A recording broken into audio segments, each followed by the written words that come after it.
자, 오늘 하나님 말씀은 사도행전 17장입니다. 사도행전 17장 1절부터 15절까지 말씀입니다. 사도행전 17장 1절부터 15절까지 말씀. 지금 우리가 읽을 부분은요, 1절부터 9절까지 일단 한 목소리로 함께 읽도록 하겠습니다. 자, 1절부터 9절 같이 읽습니다. 그들이 암비볼리와 아볼로니아로 다녀가 데살로니가에 이르니 거기 유대인의 회당이 있는지라.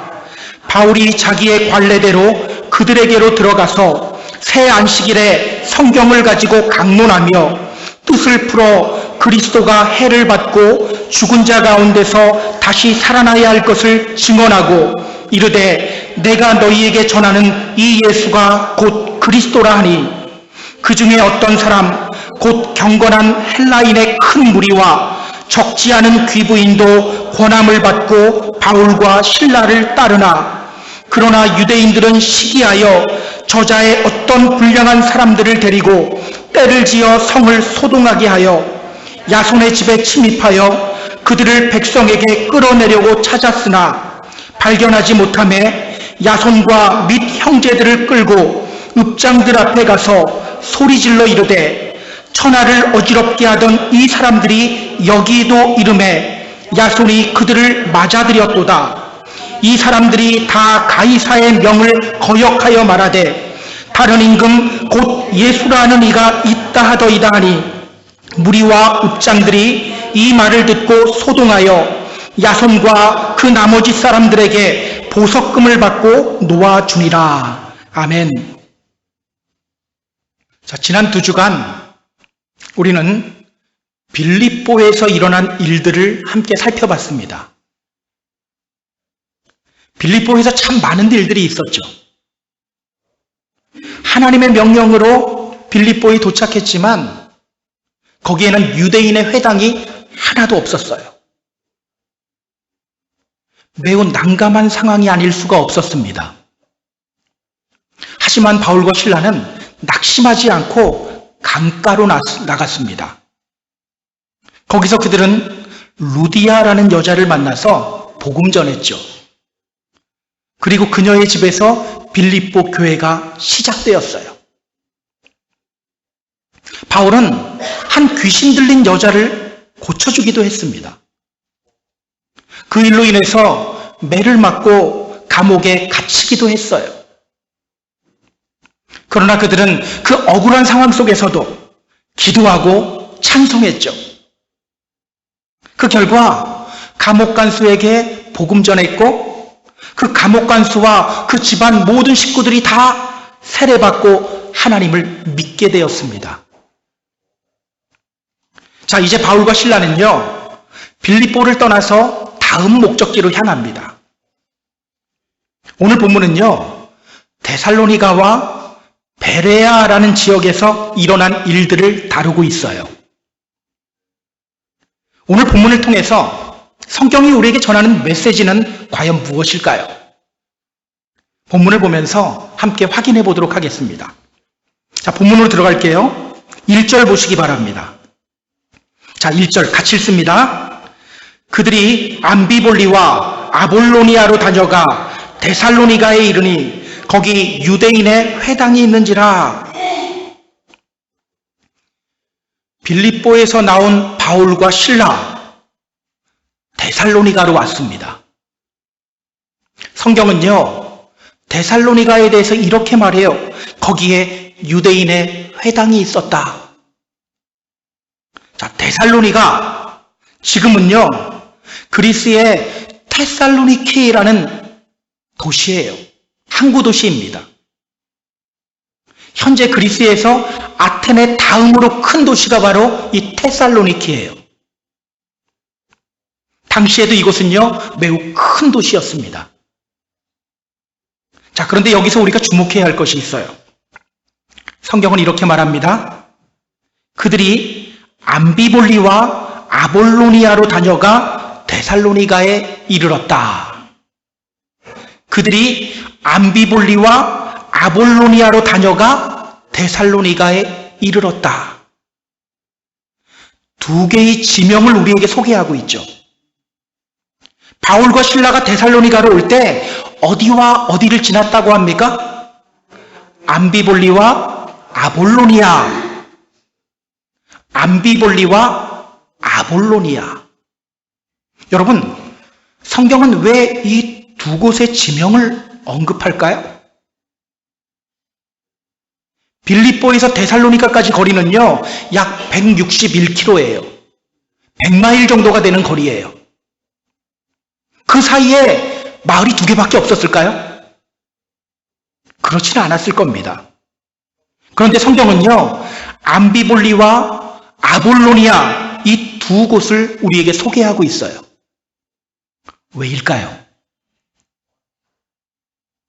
이 두 곳에서 발견된 것들이 있어요. 암비볼리라는 곳에서는요, 교회의 터가 발견되었어요. 그것도 두 개나 발견되었습니다. 또 아볼로니아라는 곳에서는요, 지금도 바울이 말씀을 전했던 큰 바위가 있어요. 이런 건 사진 한번 보면 좋을 것 같죠? 사진 한번 보여주세요. 사진 좀 보여주세요. 예. 저 위에 있는 사진이 바로 바울이 복음을 전했던 바위입니다. 이렇게 적혀 있어요. 바울이 연설했던 장소가 여기에 있다. 그렇다면 여러분, 성경이 이 두 곳을 우리에게 소개하고 있는 이유가 뭡니까? 바울이 이곳을 지날 때 그냥 지나치지 않고 복음을 전했기 때문이에요. 복음 전했기 때문에. 여러분, 저 바위 위에 서서 복음을 전하던 바울의 모습을 한번 상상해 보세요. 암비볼리는요, 빌립보에서 약 60km 지점에 있는 도시입니다. 그리고 아볼로니아는요, 암비볼리로부터 약 48km 떨어져 있는 도시예요. 60km, 또 48km. 아마도 이 두 도시를 지날 때 바울은요, 극도로 피곤하고 지친 상태였을 겁니다. 그러나 그는 그 피곤하고 지친 상황 속에서도 복음을 전했던 거예요. 고린도 9장에서 바울이 했던 말이 생각이 나요. 내가 복음을 전할지라도 자랑할 것이 없으면 내가 부득불 할 일임이라. 내가 부득불 할 일임이라. 만일 복음을 전하지 아니하면 내게 화가 있을 것이다. 여러분, 그는 어떻게 이렇게 복음의 열정을 불사를 수 있었을까요? 어떻게 이렇게 복음의 열정을 불사를 수 있었을까? 인간이라는 존재는요, 육신의 영향을 많이 받아요. 정신이 육체를 지배한다고 하지만 실제로는요, 육신이 정신 많이 지배해요. 겟세마네 동산에서 제자들이 기도하지 않고 잠잤죠? 그 이유가 뭡니까? 기도가 중요하다는 거 몰라서? 알았어요. 그들은 기도가 중요하다는 거 알았어요. 그리고 주님도 그들에게 말씀하셨죠. 시험에 들지 않게 깨어 기도하라. 그럼에도 불구하고 그들은 기도하지 않고 잠잤습니다. 그 이유가 뭡니까? 육신의 피곤함을 이기지 못했기 때문이에요. 그래서 주님이 그들을 보며 이렇게 말씀하셨죠. 마음에는 원이로되 육신이 약하다. 마음은 원하는데 육신이 약하구나. 아무리 열정이 있어도요, 육신이 지치고 피곤하면 아무것도 하기 싫어지는 법이에요.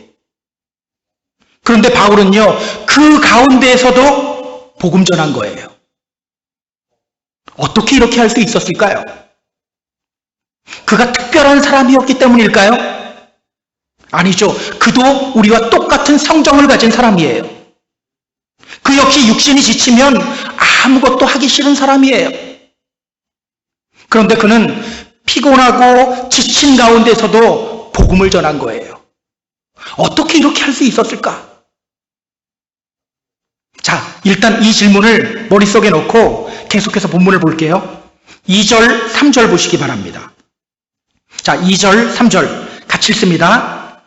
바울이 자기의 관례대로 그들에게로 들어가서 새 안식일에 성경을 가지고 강론하며 뜻을 풀어 그리스도가 해를 받고 죽은 자 가운데서 다시 살아나야 할 것을 증언하고 이르되 내가 너희에게 전하는 이 예수가 곧 그리스도라 하니.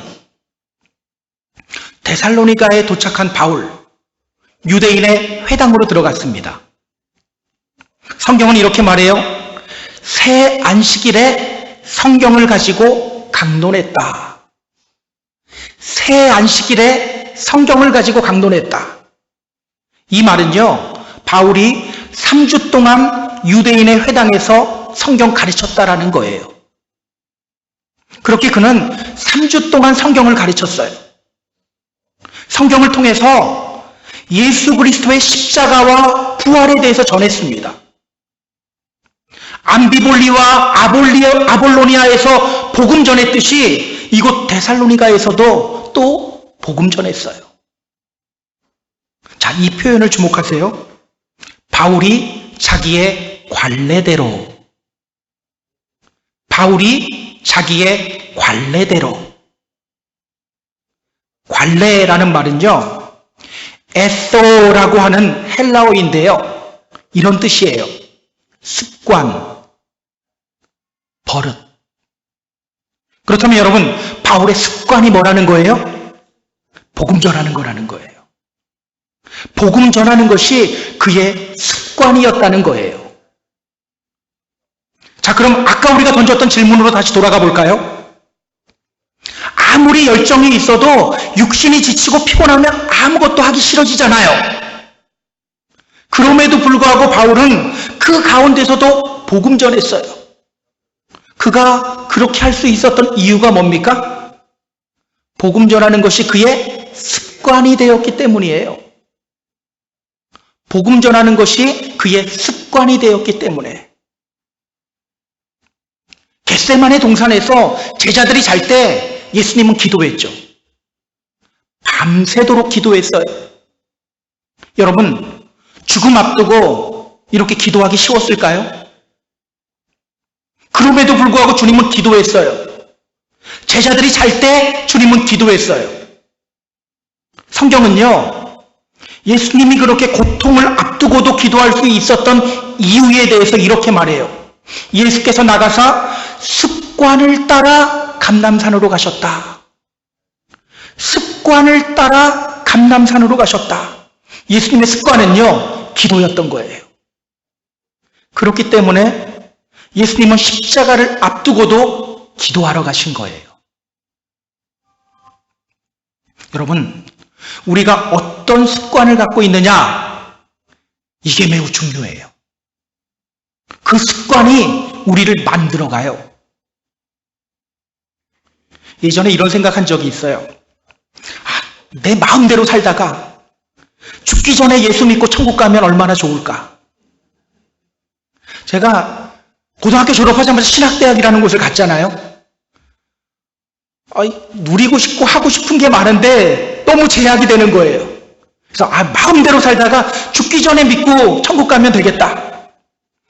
예수님이 십자가에 달리실 때 그 옆에 함께 달려있다가 구원받은 강도, 그 강도가 그렇게 부러웠어요.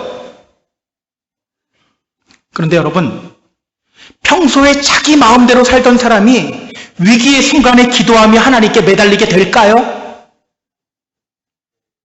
평소에 자기 마음대로 자기 뜻대로 살던 사람이 위기의 순간에 하나님께 오게 될까요? 사람은요, 평소 습관대로 살아가게 되어 있습니다. 위기의 순간이 오면 하나님께 매달릴 것 같죠? 하지만 평소에 내가 살아가던 모습 그대로 살아가게 돼요. 우리 성경을 좀 찾아볼까요? 요한계시록 16장입니다. 요한계시록 16장 8절, 9절 보세요. 자, 11절까지 읽으면 더 좋은데 8절, 9절 두 절만 읽도록 하겠습니다. 요한계시록 16장 8절, 9절. 신약 제일 뒤에 있습니다. 자, 요한계시록 16장 8절, 9절 같이 읽습니다. 넷째 천사가 그 대접을 해에 쏟음에 해가 권세를 받아 불로 사람들을 태우니 사람들이 크게 태움에 태워진지라. 이 재앙들을 행하는 권세를 가지신 하나님의 이름을 비방하며 또 회개하지 아니하고 주께 영광을 돌리지 아니하더라. 성경은요, 종말의 때 하나님의 진노의 대접이 땅에 쏟아질 때 사람들이 어떻게 반응하는지를 우리에게 보여줍니다. 자, 하나님의 진노의 대접이 쏟아지고 있어요. 그러면 어떻게 반응해야 합니까? 회개하며 하나님께로 돌아와야 하죠. 자, 그런데 성경 보세요. 믿지 않는 사람들이 어떻게 반응하죠? 하나님의 이름을 비방하며 회개하지 않아요. 왜 이런 현상이 나타날까요? 우리 인간은 평소 습관대로 살아가게 되어 있기 때문이에요. 혹시 여기 있는 분들 중에 이런 생각하고 있는 분 있으세요? 그냥 대충 믿음 생활하다가 주님 오실 때 정신 바짝 차리면 돼. 기억하세요. 그런 일 절대 일어나지 않아요. 지금 정신 바짝 차리지 않으면 주님 오시는 날에도 정신 못 차려요. 지금 치열하게 예배하지 않으면 마지막 날에도 예배하지 않아요. 지금 간절하게 기도하지 않으면 마지막 때에도 기도하지 않아요. 오늘 여러분의 습관은 무엇입니까? 여러분의 습관을 한번 점검해 보세요. 나는 분명 하나님을 사랑하는데 큰 맘 먹어야 예배하고 큰 맘 먹어야 기도할 수 있다면 문제가 있는 거죠. 나는 분명 하나님을 믿고 있는데 이상하게 내 입에서는 세상 이야기만 나오고 다른 사람들 험담만 나오고 있다면 문제 심각한 거죠. 나는 분명 주님의 인도하심을 믿어요. 모든 것을 합력해서 선을 이루시는 하나님의 인도하심을 믿어요. 그런데 계속 내 입에서는 불평, 불만만 나와요. 문제가 심각한 거죠. 오늘 여러분의 습관은 무엇입니까? 성공하는 사람들에게 성공의 습관이 있듯이 믿는 사람들에게는요, 믿는 사람으로서의 습관이 있어야 합니다. 예배가 우리의 습관이 되어야 합니다. 함께 모여 기도하는 것이 우리의 습관이 되어야 합니다. 주님을 향해 감사 찬송 드리는 것이 우리의 습관이 되어야 합니다. 그러면요, 그 습관이 우리를 이끌어가요. 자, 아침에 일어났는데 이상하게 교회 가기 싫은 날이 있죠. 왜 없는 척 하세요? 저도 그럴 때가 있는데. 예. 그러나 예배가 습관이 되어 있는 사람은 어떻게 합니까? 그 습관 때문에 나오는 거예요. 기도해야 되는 거 다 알잖아요. 그래도 기도하기 싫을 때가 있죠. 그러나 기도가 습관이 되어 있는 사람은 어떻게 합니까? 그 습관 때문에 기도하는 거예요. 저는 우리가 올바른 습관을 세우는 믿음의 성도님들이 되었으면 좋겠어요. 혹시 나쁜 습관들이 있습니까? 빨리 버리고 믿음의 성도로서의 습관을 세우시는 저와 여러분이 다 되었으면 좋겠습니다. 자, 그럼 우리 4절, 5절 볼게요. 자, 4절, 5절 같이 읽습니다. 그 중에 어떤 사람, 곧 경건한 헬라인의 큰 무리와 적지 않은 귀부인도 고난을 받고 바울과 실라를 따르나, 그러나 유대인들은 시기하여 저자의 어떤 불량한 사람들을 데리고 때를 지어 성을 소동하게 하여 야손의 집에 침입하여 그들을 백성에게 끌어내려고 찾았으나, 바울은요, 데살로니가에 있는 유대인의 회당에서 복음 전했어요. 사람들의 반응이 두 가지로 나타나죠. 복음의 말씀 듣고 바울과 실라를 따르는 사람들이 있는 반면, 복음을 거부하며 바울과 실라를 공격하는 사람도 생깁니다. 어떤 사람들이 바울과 실라를 따릅니까? 경건한 헬라인과 귀부인들, 그들이 바울과 실라를 따릅니다. 반면 어떤 사람들이 바울과 실라를 공격하죠? 유대인들. 데살로니가에 있는 유대인들이 바울과 실라를 공격해요. 그들은요, 데살로니가 지역에 있는 깡패들 동원해서 소란을 피워요. 우리도 깡패 영화 하면 다 바닷가 중심으로 되죠. 여기도 항구 도시거든요. 그 깡패들 무서웠을 거예요. 그들이 소란 피워요. 바울과 실라를 찾지 못하자 그들은 야손이라는 사람의 집으로 쳐들어가요. 그들은 왜 야손의 집으로 쳐들어갔을까요? 자, 7절을 보면 그들이 이렇게 외칩니다. 야손이 그들을 맞아들였도다. 그러니까 야손이라는 사람은요, 바울과 실라에게 숙소를 제공했던 사람이에요. 그렇기 때문에 그들은 야손의 집으로 쳐들어간 겁니다. 이 장면이 참 아이러니합니다.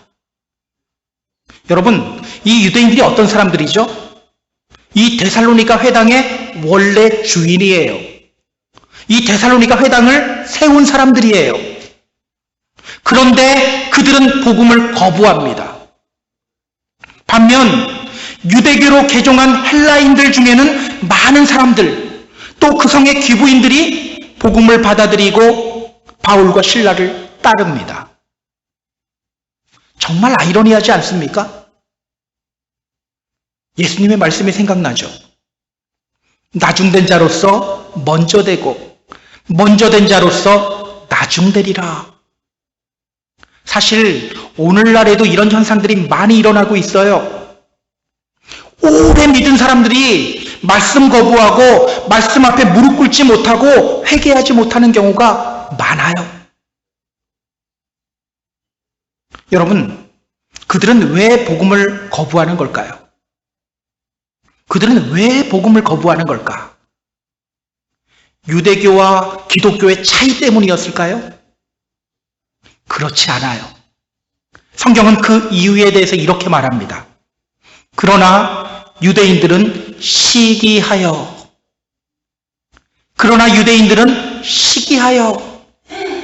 그러고 보면요, 성경은 유대인들이 복음을 받아들이지 않는 이유에 대해서 계속해서 일관되게 말해요. 시기심 때문이었다. 예수님을 십자가에 못 박았던 유대 종교 지도자들, 그들도 시기심 때문이었다고 성경이 말합니다. 예루살렘 교회가 막 부흥하고 있을 때 사두개파 사람들이 사도들을 감옥에 가뒀었죠. 그 이유도 시기심 때문이었다고 말해요. BCD 안디옥 사람들이 바울을 박해했던 이유도 시기심 때문이었다고 말해요. 그러니까 그들은요, 유대교와 기독교의 차이 때문에 바울과 실라를 공격한 것이 아니라 시기심 때문에 공격한 거예요.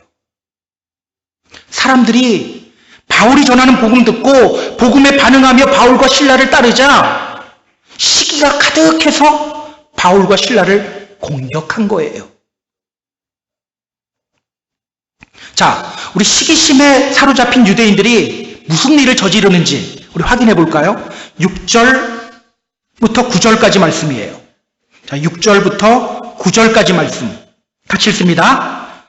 발견하지 못하매 야손과 및 형제들을 끌고 읍장들 앞에 가서 소리질러 이르되 천하를 어지럽게 하던 이 사람들이 여기도 이르매 야손이 그들을 맞아들였도다. 이 사람들이 다 가이사의 명을 거역하여 말하되 다른 임금 곧 예수라 하는 이가 있다 하더이다 하니 무리와 읍장들이 이 말을 듣고 소동하여 야손과 그 나머지 사람들에게 보석금을 받고 놓아주니라. 그들은요, 데살로니가에 있는 깡패들을 동원해서 바울과 실라를 찾았어요. 하지만 찾지 못했죠. 바울과 실라를 찾지 못하자 그들은 바울 일행에게 숙소를 제공한 야손, 또 믿음의 형제들을 끌고 읍장들에게 가요. 그리고 그들을 고발합니다. 뭐라고 고발합니까? 천하를 어지럽게 하던 사람들이 여기 데살로니가에 왔습니다. 그런데 야손이 그들을 맞아들였습니다. 그들은요, 믿음의 형제들을 향해서 천하를 어지럽게 하는 사람들이라고 말해요. 천하를 어지럽게 하는 사람들.